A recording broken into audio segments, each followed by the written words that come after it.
Bonjour, bienvenue sur Cocotte TV pour une nouvelle vidéo de présentation. Aujourd'hui, du water cooling avec un éclairage RGB comme on peut le voir, 3 ventilateurs de 120 mm, c'est le Silverstone PF360 ARGB, un modèle qui a un point très intéressant, c'est son tarif puisqu'il est vendu 120 € à peu près, même un tout petit peu moins si on cherche bien, et ça c'est très intéressant puisque du 360 mm à 120 €, il n'en a pas beaucoup. Alors en plus avec un éclairage RGB adressable et synchronisable, il y a bien entendu une petite télécommande modèle si besoin, eh bien, il n'y en a vraiment pas beaucoup, c'est peut-être le seul, et ça, on l'a dit, c'est très intéressant, surtout pour ceux qui veulent un éclairage RGB et bien entendu du 360 mm.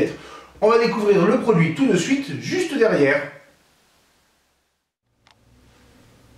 Le PF360, le voici, à savoir qu'il existe aussi en PF120 et PF240 pour ceux qui veulent investir un peu moins ou qui n'ont pas la place d'avoir un 360 mm. Et le produit, bon, il est ici avec ces 3 ventilateurs pâle légèrement transparente, cadre noir, des ventilateurs qui sont nouveaux et qui disposent tous d'une prise PWM, hop, et de prises RGB avec mâle et femelle. Et comme on peut le constater, ça fait quand même pas mal de câbles, surtout avec la pompe qui va en plus, hop, se brancher directement dessus et ça fait beaucoup de câbles. C'est un peu la galère. Comme d'habitude, alors on ne critique pas ce produit en particulier, mais c'est vrai que quand on a 2 ventilateurs ou 3 ventilateurs qui sont à côté, ce serait pas mal de pouvoir les chaîner avec des câbles quand même beaucoup plus courts. Mais bon, ça n'engage que nous. Le produit a une finition qui est vraiment propre. Les gaines sont très agréables à l'œil et au toucher. Les ventilateurs rendent bien, même si c'est vrai qu'on aime bien des ventilateurs vraiment carrés. Ça, c'est du détail. Le radiateur est très basique dans sa construction, 27 mm d'épaisseur, en aluminium, avec des ailettes qui sont très propres. Les embouts, c'est du plastique comme d'habitude sur ce type de all-in-one. Et au niveau de la pompe, c'est en plastique, ça présente bien. La base est en cuivre, bien entendu, pas de finition miroir. On reste sur une finition très simple, mais tant que ça fait le travail, on n'en demande pas plus.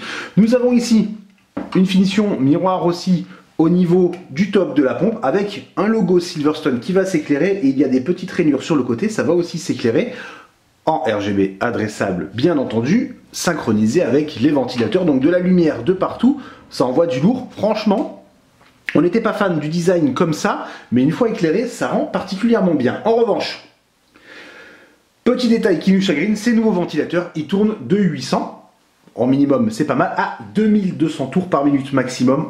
Autant le dire, ça fait beaucoup de bruit avec 3 ventilateurs et ça c'est un peu dommage. On jettera un coup d'œil rapidement pour voir ce que ça aurait pu donner à 1800 tours par minute, mais ça on le saura pour le test qui sera publié très prochainement. En attendant, on vous souhaite à tous une excellente journée.